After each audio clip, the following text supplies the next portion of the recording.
am new to both case writing, to cases in general, and definitely have only done a dry run with a case in a class as a secondary teacher in the class. So I've never really run a case myself. So the idea or my ambition out of this whole scholarship is to get some guidance on how to present this case efficiently to my class so that my students take as much out of it as they possibly can.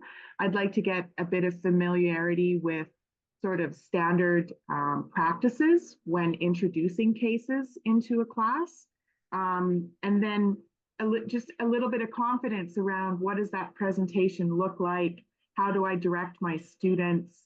And how do I sort of field the questions and things coming back to me? I imagine each case is very different, but I'm hoping there's some sort of structure or recommendations made around presenting this in the classroom.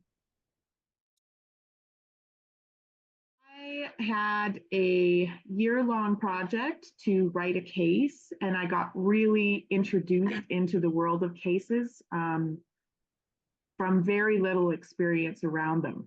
And I got really interested in cases in general and how to use them in the class and how to learn concepts, basic or even complex concepts in the academic setting. And as I was working through this project, I had a mentor, and that mentor is affiliated with the Case Center in that they are on the mailing list and has worked with the Case Center in the past. And they got wind of this scholarship and recommended that I apply because they thought the value in it would be really applicable to where I am in my case writing and teaching process. The biggest concern right now is how to effectively get the most out of my students. Number one, by engaging them in the case, and number two, by making sure the concepts that the case is targeted towards is covered effectively. TRU, the university that I'm working with, is really moving towards more of a integrated business learning within its classes.